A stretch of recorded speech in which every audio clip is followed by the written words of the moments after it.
Who was that? Me! Fawn, why did you ask me my countdown? Because, Wave, you said we could collab. So why not now? Okay then. Perfect. Let's do this.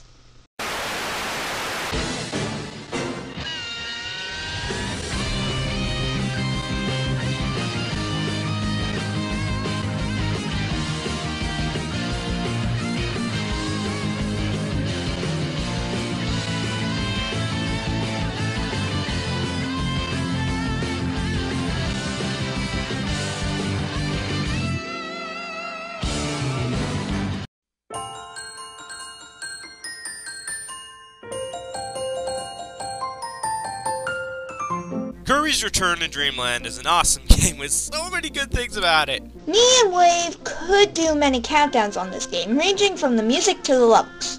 But the topic of this list regards the bosses. Some of them can be awesome, but some of them, no. But before we begin, let's straighten some things out. We are not including the EX fights, mainly because they are too similar. And also because the EX bosses didn't have a sequel. Wait, wrong series. We are judging these bosses off of 3 things: music, originality, and overall fight.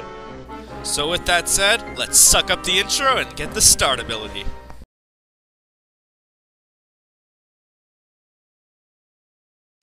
Whispy Woods is the classic Kirby enemy. He is always in Kirby's way for some reason. Though what I find funny is that Kirby hasn't cut up this guy yet because he sucks! The fight with him is as easy as anything, but it would make sense since he is the first boss in the game. The originality though is not impressive. He's just a tree! And his attacks are the same as before. Music's okay as well, but there isn't that much to say about Whispy. He's just average. Just another oak in the big forest, huh? Hey, I'm the one making the puns here. I can't crack a joke every now and again. Let's just move on to number 9 before I get gangrene.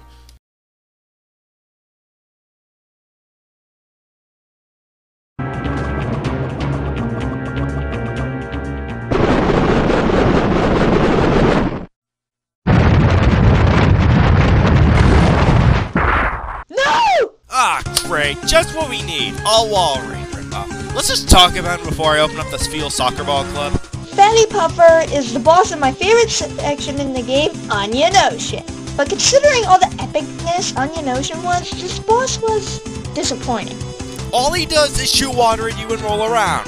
But it's better, right? Well, there is always the background.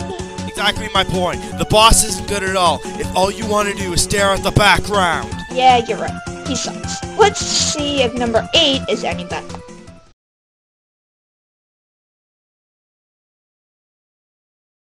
The General from Fullmetal Jacket was awesome! But what happens when you take away his awesomeness and turn him into a robot? You get one of the most annoying bosses in the game, Metal General. Oh my gosh, I hate this guy. His fight is one of the most unfair fights in the game. Reasons? He has many projectiles, can fly on a dang rocket, and even make mini UFOs that fly and zap you. Also add on the fact that he is crazy fast, and is a combo of many copy abilities, and you got one girl that raves on this fight so many times! Okay, let's just move on to number 7 while I give the Water Master electric therapy. Wait, what?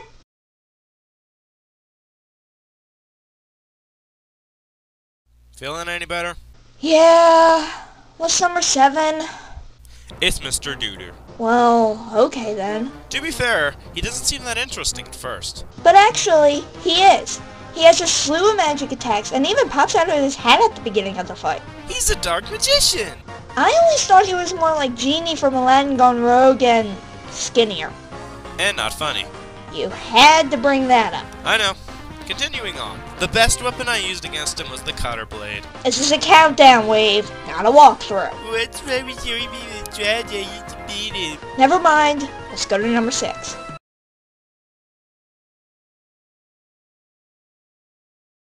Oh yeah! We got the sale! Magolor will be so happy! Wait a sec.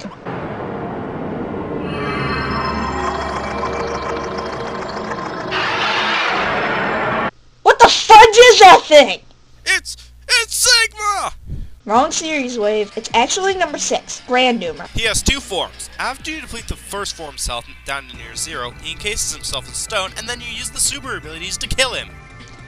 This makes for a very unique fight, especially in multiplayer.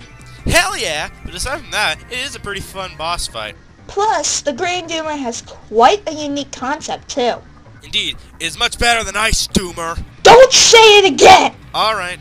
So overall, he's a fun boss fight, and is one of the only few that uses super abilities.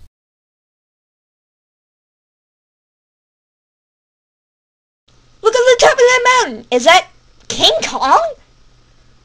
No! It's Goku! Once again, wrong series. Darn it! I believe it may be the ice monkey, Goriath. It is indeed. Goriath is one of those bosses I'm on the fence about. He is hard, yes, but he has redeeming qualities. He turned Super Saiyan, damn it! His music is pretty interesting. The boss fight is original in terms of attack he uses. And when he turns golden, he's a hell of a lot stronger. Like his power level is over 9,000! Oh please, 8,000 is all the rage. Let's just move on to number 4 before a bad pun is made. Agreed.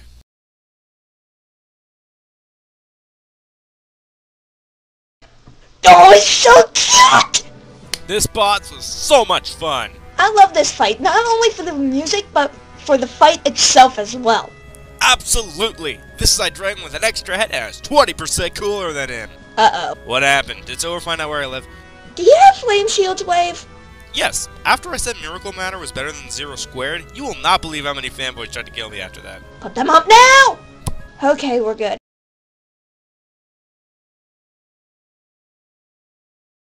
Damn that bastard!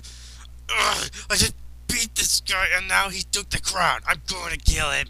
I had to fight this ship? This is gonna suck. Oh, what was that? Sorry, I just beat Lore. I need to get my thoughts straight, so you go on ahead. Okay then. The Lore and Magolor fight is one awesome battle. I thought it would suck, but I was wrong. This is the boat Lonely Island used to make their song. That's why it's so awesome. This fight is very different since you have to ride on Landia and shoot the Lord Galacta style-ish. Also, take a close look at the sail. Notice something familiar? Yep, that is the Dark Star. References for the win. I'm right with you. So with that said, there's one way to end this entry. We're on a boat and it's going fast and we're sailing to the entry of number 2 land.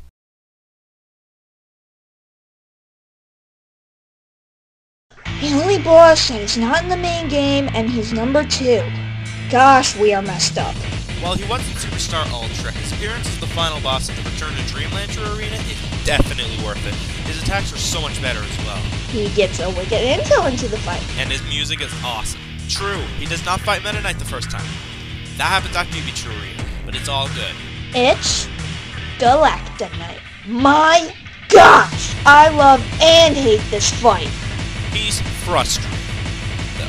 His attacks are very interesting, but they can hurt you immensely, like the number 1 boss. But it is worth it, because 1, it causes you to strategize like crazy, which makes sense. You beat all the bosses at this point, even the final boss, and it's worth it because it gives you a worthwhile fight. I think that about does it. So let's skip to the recap and get to number 1. Galacta Knight, you're awesome, but not enough to beat number 1.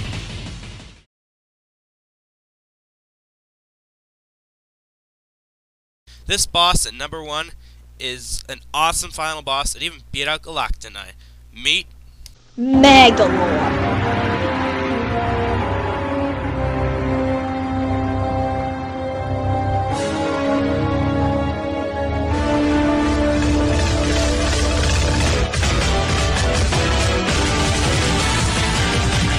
Magolor is by far the best boss in the game.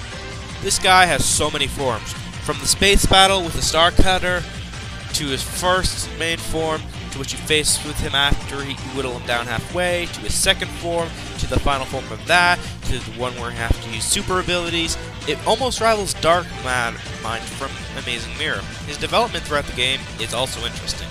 He wanted to get the Master Crown for himself, but was badly injured when fighting Landia, so he retreated to Popstar to get Kirby's help.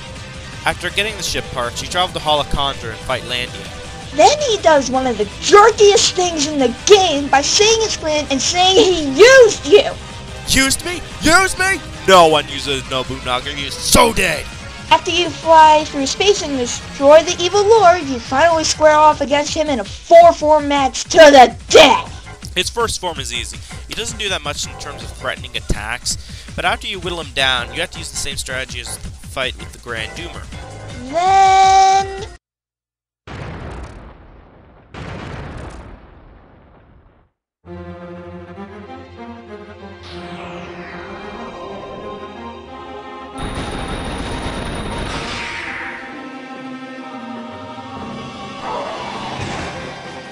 They seriously just pulled a canvas curse on us, didn't they? Yes, he did. Once he is beaten, though, he fades away. And the music. I love this music! With great music, awesome attacks, and original boss idea, this boss is our favorite boss in Return to Dreamland. I'm the Mountie Chief. And I'm the Watermaster Fawn. And Return to Dreamland is definitely the next Kirby 64.